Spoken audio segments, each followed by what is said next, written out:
Welcome the our channel. Today we how to subscribe to Eero Secure for network protection step by step clearly. To start, open the Eero app on your smartphone or tablet. Make sure you are logged into your Eero account. On the home screen, look for the settings icon and tap on it. Scroll down to find the option labeled Eero Secure. Select Eero Secure to view subscription details. You will see an overview of the features included with Eero Secure. Choose your preferred subscription plan from the options available. Review the pricing and features for each plan carefully. Once you've decided on a plan, tap Continue. Enter your payment information as prompted. Double-check that all information is accurate. You should receive a confirmation notification once your subscription is active. Now you can enjoy enhanced network protection with Eero Secure. If the page does not load, refresh the browser or try again in a private or incognito window. Make sure you are using the correct email address, then retype it carefully to avoid small typos. If your password is not accepted, use the reset option and create a new strong password you can remember.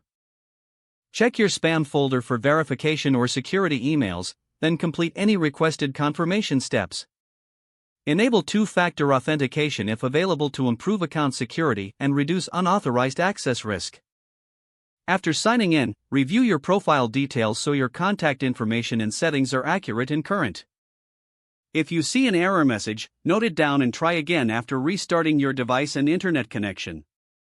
Log out when you finish, especially on shared devices, to keep your account and payment information secure. If the page does not load, refresh the browser or try again in a private or incognito window. Make sure you are using the correct email address, then retype it carefully to avoid small typos. If your password is not accepted, use the reset option and create a new strong password you can remember. Check your spam folder for verification or security emails, then complete any requested confirmation steps. Enable two-factor authentication if available to improve account security and reduce unauthorized access risk. After signing in, review your profile details so your contact information and settings are accurate and current. If you see an error message, note it down and try again after restarting your device and internet connection. Log out when you finish, especially on shared devices, to keep your account and payment information secure. If the page does not load, refresh the browser or try again in a private or incognito window. Don't forget to like this video and subscribe to our channel for more step-by-step tech guides.